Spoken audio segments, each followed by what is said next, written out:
बीसीसीआयचे वार्षिक पुरस्काराचं वितरण नुकतंच झालेलं आहे. मग लक्षात घ्या, बीसीसीआयचे दरवर्षी वार्षिक पुरस्कार असतात, ज्यांना 2017 पासून बीसीसीआय नमन पुरस्कार 2026 असे म्हणतात. काय म्हणतात? बीसीसीआय नमन पुरस्कार 2026. म्हणजे बीसीसीआयचे जे वार्षिक पुरस्कार आहेत 2017 पासून त्यांना नमन पुरस्कार हे नाव देण्यात आलेलं आहे.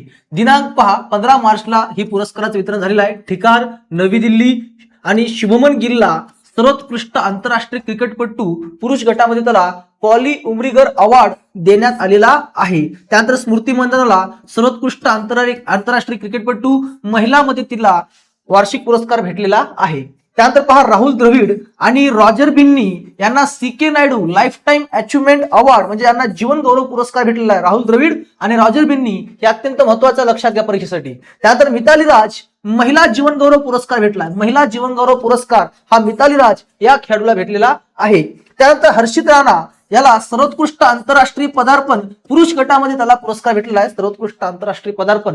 त्यानंतर लक्षात घ्या पुढचा पुरस्कार श्री चरणी या महिला खेळाडूला सर्वोत्कृष्ट आंतरराष्ट्रीय पदार्पण महिला गटामध्ये पुरस्कार भेटलेला आहे. जसा की पुरुषला कोणाला भेटला होता हर्षित राणा, तसा महिलामध्ये श्री चरणीला भेटलेला आहे. स्मृती मंदना महिलामध्ये सर्वाधिक ओडीआय धावा तिनं केल्या एका वर्षामध्ये 1311 धावा. म्हणजे एका वर्षामध्ये 1311 धावा. आणि सर्वात जास्त ओडीआय मध्ये महिलामध्ये स्मृती मंदनानं रणक बनवलेले आहेत. त्यानंतर दीप्ती शर्मा महिलामध्ये सर्वाधिक ओडीआय मध्ये विकेट 37 विकेट घेतल्या तिने एका वर्षामध्ये. त्यानंतर भारताच्या गोल्डन इयरचा उत्सव आहे.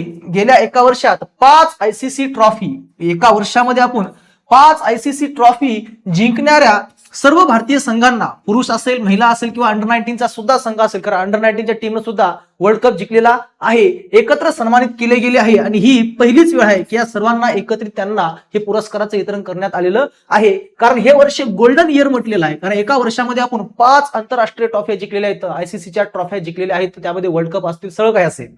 त्यानंतर पहा, नमन अवॉर्ड्स 2017 पासून हे नाव देण्यात आलेलं आहे. पूर्वी याचं नाव काय होतं तर बीसीसीआय अॅन्युअल अवॉर्ड असं नाव होतं. ते नाव बदलून 2017 पासून त्याला नमन अवॉर्ड असं नाव देण्यात आलेलं आहे. बीसीसीआय अॅन्युअल अवॉर्डचं, अॅन्युअल म्हणजे काय, वार्षिक पुरस्कार, हे दरवर्षी दिले जातात. मग यावर्षी या सर्वांना या पुरस्कार वितरण झालेला आहे. परीक्षेवर या प्रश्न विचारू शकतात. परीक्षेला अशा प्रकारचा प्रश्न येऊ शकतो की नमुना प्रश्न पहा की बीसीसीआय नमन पुरस्कार 2026 मध्ये पॉली उमरीगर पुरस्कार 2026 कोणाला गौरवण्यात आलेलं आहे. या प्रश्नाचं उत्तर आहे शुभमन गिल. आणि बाकीचे पण पुरस्कार लक्षात ठेवा, परीक्षेला यावर परीक्षेला प्रश्न विचारला जाणार. माहिती कशी वाटली नक्की कमेंटमध्ये सांगा. आणि अशाच माहितीसाठी नवीन असताल चॅनल सबस्क्राईब करा. तोपर्यंत धन्यवाद.